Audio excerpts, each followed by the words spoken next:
محترم حاضرین، آج میں یہ چاہتا ہوں کہ آپ حضرات کے سامنے خواجہ غریب نواز کا مقام و مرتبہ بیان کروں کہ اللہ رب العزت نے خواجہ غریب نواز کو کتنے بڑے مقام اور کتنے بڑے مرتبے سے نوازا۔ میں آج آپ کو حضرت خواجہ غریب نواز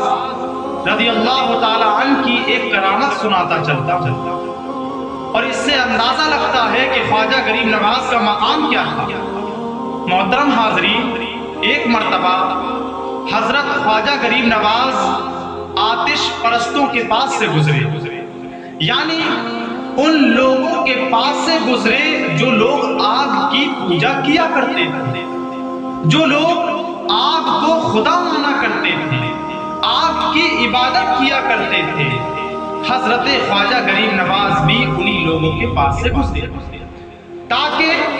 دیکھیں کہ یہ لوگ کیا کر رہے ہیں۔ جب حضرت خواجہ غریب نواز ان لوگوں کے پاس سے گزرے، ان لوگوں کے قریب پہنچے تو ان لوگوں سے معلوم کیا کہ تم یہ کیا کر رہے ہو۔ تو ان لوگوں نے کہا کہ یا غریب نواز، یہ آگ ہے اور ہم اس کی برسوں سے پوجا کرتے چلے آ رہے ہیں، ہم اس کو اپنا خدا مانتے ہیں، ہم اس کے سامنے اپنا سر جھکاتے ہیں۔ حضرت خواجہ غریب نواز رضی اللہ تعالیٰ عنہ نے ارشاد فرمایا، اے لوگو، اے آگ کی پوجا کرنے والوں، مجھے یہ بتاؤ کہ تم برسوں سے اس آگ کی پوجا کر رہے ہو، اس آگ سے تمہیں کیا فائدہ ہے؟ اگر اس آگ میں تم کود جاؤ تو چند لمحوں کے بعد یہ آگ جلا کر تم کو راکھ کر دے گا، تو پھر اس آگ کی پوجا کیوں کر رہے ہو؟ اگر پوجا کرنا ہے، اگر عبادت کرنا ہے، اگر سجدہ کرنا ہے، اگر کسی کے آگے جھکنا ہے تو اس خالق کائنات کے سامنے جھکو، اس رب کے سامنے جھکو کہ جس نے زمین کو بنایا ہے، جس نے آسمان کو بنایا ہے، جس نے بارش برسائی ہے، جس نے درختوں سے ہوا کو جاری کیا ہے، اس خالق کائنات کے سامنے سجدہ کرو۔ یہ اور جب اس خالق کائنات کے سامنے سجدہ کرو گے تو یہ آگ تمہارا کچھ نہیں بگاڑے گی۔ اس آگ میں تم کود بھی جاؤ گے تو یہ آگ تمہارا کچھ نہیں بگاڑے گی۔ ان آگ کے پوجا کرنے والوں نے کہا کہ یا غریب نواز، آپ یہ کیسی بات کر رہے ہیں؟ آگ کی فطرت میں یہ بات شامل ہے کہ اگر کوئی انسان آگ کے اندر کودتا ہوتا تو آگ اس کو جلا دیتی ہے۔ آخر یہ کیسے ہو سکتا ہے کہ آگ ہمیں نہ جلائے؟ حضرت خواجہ غریب نواز رضی اللہ تعالیٰ عنہ نے ارشاد فرمایا کہ اے لوگو، تم برسوں سے اس آگ کی پوجا کر رہے ہو، اگر تم اس آگ کے اندر کود جاؤ تو یہ آگ تمہیں جلا دے گی، تمہیں بچا نہیں سکتی۔ لیکن سنو، جس خالق کائنات کی میں عبادت کرتا ہوں، جس اللہ کی میں عبادت کرتا ہوں، اس اللہ نے مجھے یہ مقام دیا ہے، اس اللہ نے مجھے یہ مرتبہ دیا ہے۔ اے آتش پرستوں سن لو، اے آگ کی پوجا کرنے والوں سن لو، اگر میں اس آگ کے اندر کود جاؤں، تو یہ آگ مجھے کیا جلا سکتی ہے؟ ارے میرا مقام تو اللہ نے اتنا بڑھا دیا ہے، میرا مرتبہ تو اللہ نے اتنا بلند کر دیا ہے، اگر میں اپنی جوتی بھی اس آگ کے اندر رکھ دوں تو یہ آگ میری جوتی کو بھی نہیں جلا سکتی، کیونکہ میں اللہ کی عبادت کی بات کرتا ہوں۔ آتش پرستوں کو حضرت خواجہ غریب نواز رضی اللہ تعالیٰ عنہ کی یہ بات سن کر بڑی حیرت ہوئی، بڑا تعجب ہوا کہ آخر یہ کیسے ہو سکتا۔ حضرت خواجہ غریب نواز رضی اللہ تعالیٰ عنہ نے اپنی جوتی اس آگ کے اندر رکھ دی۔ اب جیسے ہی اپنی جوتی آگ کے اندر رکھی تو ان آگ کے پوجا کرنے والوں نے دیکھا کہ اس آگ نے حضرت خواجہ غریب نواز رضی اللہ تعالیٰ عنہ کی جوتی کو نہیں جلایا۔ تو حضرت خواجہ غریب نواز نے ان لوگوں سے کہا کہ جب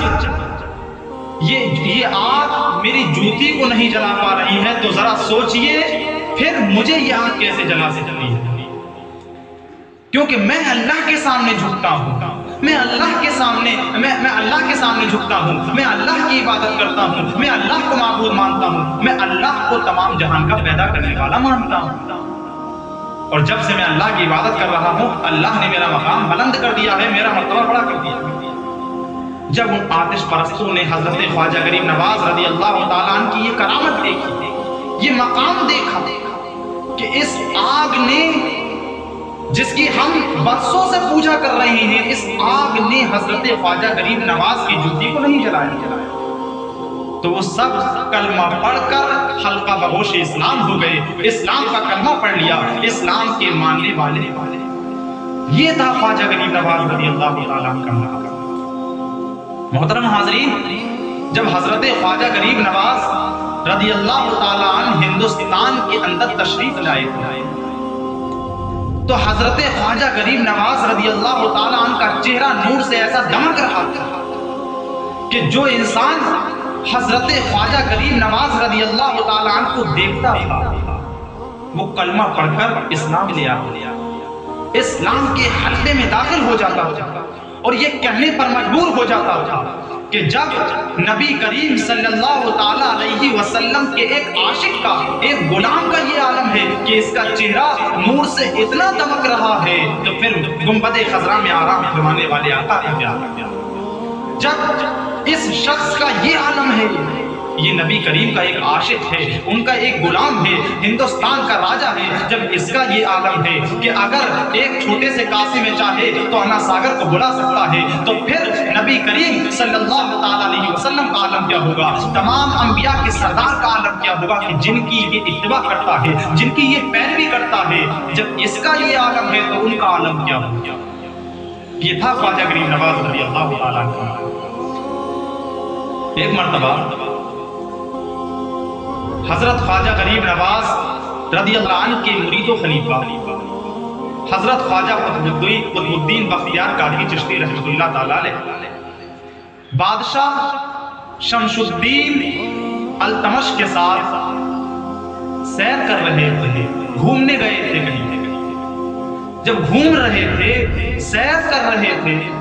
تو ایک عورت آئی اور وہ عورت حاملہ تھی، اس کے پیٹ میں بچہ تھا۔ اس عورت نے بادشاہ کے سامنے آ کر کہا کہ اے بادشاہ، یہ جو قطب الدین بختیار کاکی چشتی تمہارے ساتھ گھوم رہا ہے، تمہارے ساتھ ٹہل رہا ہے، اس کو تم شریف سمجھتے ہو، اس کو تم نیک سمجھتے ہو، اس کا دہلی کے اندر ایک مقام ہے، ارے یہ نیک نہیں ہے، یہ صالح نہیں ہے، یہ شریف نہیں ہے، اس نے میرے ساتھ بدکاری کی، اور یہ جو میرے پیٹ میں بچہ ہے یہ انہی کا بچہ ہے۔ جب اس عورت کی، اس بدکار عورت کی یہ بات جب اس بدکار عورت کی یہ بات بادشاہ نے سنی تو بادشاہ کو بڑی حیرت ہوئی۔ حضرت خواجہ قطب الدین بختیار کاکی چشتی رحمۃ اللہ تعالیٰ علیہ کو بڑی شرمندگی ہوئی۔ آپ نے اسی وقت اپنے پیر و مرشد حضرت خواجہ غریب نواز رضی اللہ تعالیٰ عنہ کو پکارا اور عرض کیا، اے یا معین الدین چشتی میری مدد فرمائیے، اے اجمیر کے راجہ،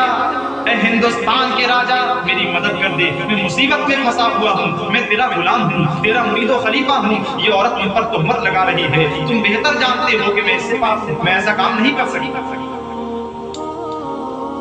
بادشاہ نے دیکھا کہ اسی وقت حضرت خواجہ غریب نواز رضی اللہ تعالیٰ عنہ نمودار ہوئے، دیکھا کہ ایک دم سامنے حضرت خواجہ غریب نواز کھڑے ہوئے ہیں۔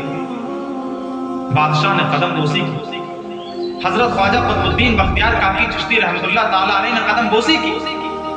اب چونکہ وہ عورت بدکار تھی، اس نے حضرت خواجہ قطب الدین بختیار کاکی چشتی رحمۃ اللہ علیہ پر تہمت لگائی تھی۔ آپ اس سے پاک تھے، آپ ایسا کام ہرگز نہیں کر سکتے تھے، لیکن چونکہ وہ عورت لوگوں کے کہنے میں آ کر آپ پر تہمت لگا رہی ہے۔ بہرحال آپ نے جب اپنے پیر کو پکارا اور حضرت خواجہ غریب نواز رضی اللہ تعالیٰ عنہ حاضر ہوئے تو حضرت خواجہ غریب نواز رضی اللہ تعالیٰ عنہ نے اس عورت سے کہا کہ تو کچھ مت بول، میں تیرے پیٹ کے اندر جو بچہ ہے اس سے سارا ماجرا پوچھ لوں گا کہ مجرم کون ہے، کس نے یہ حرکت کی ہے، کون گناہگار ہے، کون سزا کا حقدار ہے، کون جھوٹ بول رہا ہے، کون سچ بول رہا ہے، یہ مجھے خود پتہ چل جائے۔ ذرا دیکھیے کہ غریب نواز رضی اللہ تعالیٰ عنہ کا مقام کیسا بلند تھا۔ آپ نے اس عورت کے پیٹ کی طرف اشارہ کر کے کہا ہے بچے جو تو اس عورت کے پیٹ میں ہے بچے، یہ بتا کہ تو کس کا بچہ ہے، قطب الدین بختیار کاکی کا بچہ ہے یا کسی اور کا بچہ ہے؟ اس بچے نے پیٹ کے اندر سے آواز دی، اے ہندوستان کے راجا